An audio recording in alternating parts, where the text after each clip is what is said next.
मध्य प्रदेश के हरदा में मंगलवार को बहुत ही भयानक हादसा हुआ, जहां एक पटाखा फैक्ट्री में आग लग गई। एक के बाद एक बहुत ही भयानक विस्फोट वहां हुए, जिससे करीब 11 लोगों की मौत की खबर है और करीब 200 लोग जख्मी हो गए। जख्मी लोगों को हॉस्पिटल में इलाज चल रहा है, अलग अलग अस्पताल में, जिला अस्पताल, उसके अलावा भोपाल, इंदौर और साथ ही साथ नर्मदापुरम में भी घायलों को लेकर जाया गया। लेकिन अभी भी राहत और बचाव का कार्य खत्म नहीं हुआ है, क्योंकि ये विस्फोट इतना जबरदस्त, इतना भयानक था कि आसपास के इलाके में बने घर भी खंडहर में तब्दील हो गए। कई घरों की दीवारों में क्रैक्स आ गए। इस धमाके से लोगों को एक तगड़ा भूकंप जैसा एहसास भी हुआ।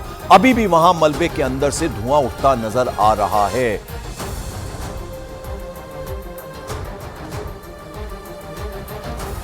धुआं है, इस तरह से ये घर के अंदर भपक रहा है, धधक रही है आग। आप देख सकते हैं पीटी के अंदर से जो धुआं है वो निकल रहा है। और ये किचन है इस मकान का, किचन का क्या कुछ हालात है ये आप तस्वीरों साफ तौर पर यहाँ पे देख सकते हैं और समझ सकते हैं। यहाँ पे सांस लेना भी इस वक्त मुश्किल हो रहा है। जो स्थानीय लोग हैं मैं उनसे बात करने की यहाँ पे कोशिश करूंगा। जब ब्लास्ट हुआ तो तबाही का क्या आलम था भैया? बहुत खतरनाक आलम था, ये नहीं सकता है, कोई देख नहीं सकता है। तस्वीरें वो साफ तौर पर कहीं ना कहीं बयां कर रही हैं। जो गृहस्थी है वो पूरी तरह से नष्ट हो गई है। कुछ भी नहीं दिख रहा। 1 किलोमीटर तक इस ब्लास्ट का असर था ये बताया जा रहा है। और आप यहाँ पे देख सकते हैं कि जो मकान है वो कितनी बुरी तरीके से यहाँ पे क्षतिग्रस्त हुए हैं। जो बाइक है वो भी यहाँ पे क्षतिग्रस्त हो गई है। और ये फैक्ट्री कैंपस के अंदर की बात नहीं बता रहा हूँ मैं आपको, ये फैक्ट्री के बाहर जो मकान बने हुए थे वहाँ का ये सूरत हाल है। और आप देखें तो आपको ऐसा लगेगा कि किसी ने यहाँ पे बमबार्डिंग की है। बमबार्डिंग के बाद यहाँ पे इस तरीके का आलम जो है वो यहाँ पे होता है वो यहाँ पे नजर आ रहा है। आप देखिए कि सीलिंग जो है वो पूरी तरह से टूट चुकी है। यहाँ पे घर के जो मकान का पूरा मकान, पूरी की पूरी जो गृहस्थी है वो तबाह हो चुकी है। और देखिए यहाँ पे सिलेंडर भी फटा है। यहाँ पे एक सिलेंडर रखा हुआ था। जाहिर सी बात है कि जब यहाँ पे ये पूरा हादसा हुआ होगा तो इस सिलेंडर तक भी जो आँच है वो आई होगी और जिसके चलते सिलेंडर भी फट गया। घर का फर्नीचर हो, गैस हो, अलमारी हो, ये सारी चीजें यहाँ पे पूरी तरीके से बर्बाद हो चुकी हैं। और आइए एक बार सीधे रुख करते हैं एक बार फिर से हरदा का, जहां ये दुखद हादसा हुआ है। वासु मेरे सहयोगी वहां पर मौजूद है। वासु, आपके साथ तमाम परिवार वाले हैं जिन पर दुखों का पहाड़ टूट गया है। क्या अब भी जिंदगी की आस लगाए ये भी बैठे हैं कि शायद इनके जो अपने हैं शायद मिल पाए, लेकिन उसकी उम्मीद अब बहुत कम नजर आ रही है? निश्चित तौर पर बहुत कम उम्मीद है, क्योंकि जिस तरह से हादसा हुआ, जो ब्लास्ट हुआ वो बहुत भीषण था।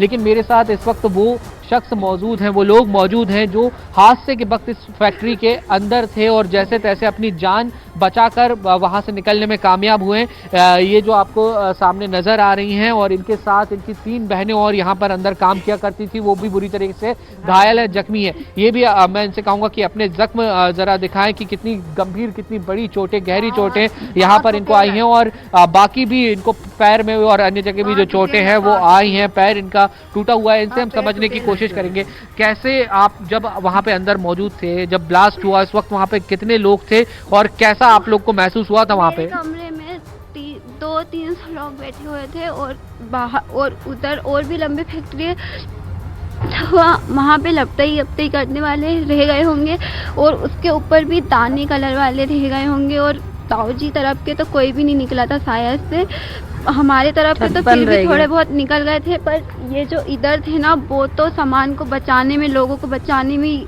मतलब हो गए। मेरे को याद नहीं है, कुछ समझ में नहीं आ रहा था क्योंकि चारों तरफ धुआं ही धुआं और धूल ही धूल, मिट्टी सब था। बस आग का गोला एकदम से आया और ऐसे हम गिर गए नीचे जमीन पे।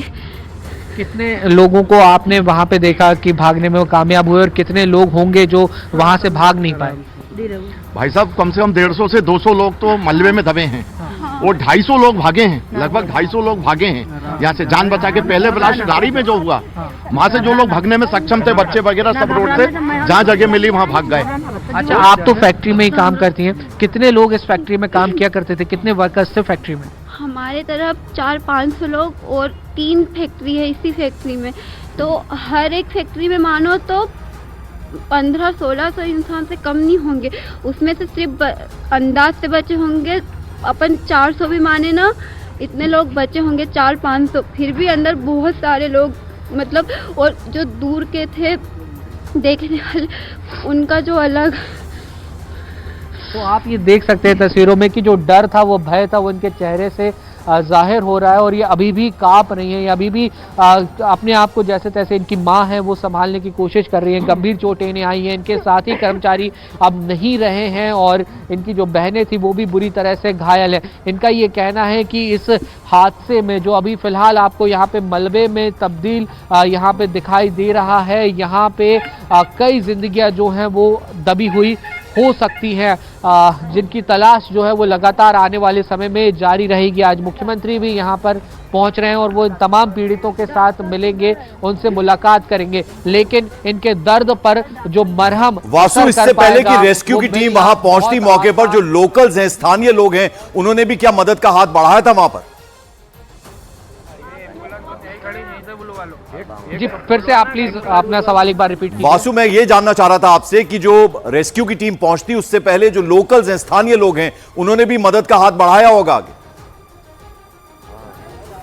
बहुत बड़ी भूमिका मैं आपको बता दूं कि यहाँ के जो स्थानीय लोग हैं उन्होंने अपनी जान को जोखिम में डालकर यहाँ पे जो लोग थे उनकी मदद करने की कोशिश की और ये वही तमाम लोग हैं, ये वही ग्रामीण लोग हैं जो यहाँ आसपास रहते थे और जब ये पूरा हादसा हुआ, लोग यहाँ पर जब घायल हो रहे थे तो उन्हें अस्पताल पहुंचाने में, उन्हें मरहम पट्टी करने में उनकी काफी मदद की। आप लोग यहाँ पे मौजूद थे, आप लोग मौजूद थे हादसे के वक्त, किस तरह से आप लोगों ने यहाँ लोगों की मदद की जब ये पूरा हादसा हुआ? जब ये धुआं निकल रहा था यहाँ पे, जब लोग इधर उधर भाग रहे थे, जब ये ब्लास्ट हुआ तो ये पत्थर सब इधर उड़ के ये सड़कों पे भी मतलब मोटरसाइकिल जो क्रॉस हो रही थी, आने जाने वालों को भी मतलब गिराया गया, गिर गए वो घबराहट में।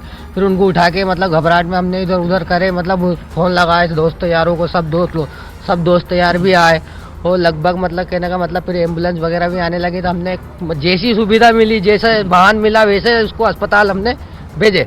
क्या आलम था जब कितने बड़ी संख्या में लोग यहाँ पे एक साथ घायल हुए थे? आलम तो बहुत ख़राब था सर जी, मेरा मतलब कि कम से नहीं कम 15-20 लोग तो बेहोश पड़े हुए थे और 10-12-15 मरे हुए पड़े हुए थे, क्योंकि इनको बचाने में मुझे भी पैर में चोट आई है। क्या भगदड़ में लोगों को बचाने में मुझे भी चोट आई है, उनको भी लगे पत्थर, मतलब हमको भी लगे, उनको बचाने के चक्कर में पत्थर हमको भी, मतलब काफी लोग मर चुके हैं सर जी, बहुत लोग मरे। मलबे का कोई नहीं निकला, मलबे में सब दबे हुए हैं।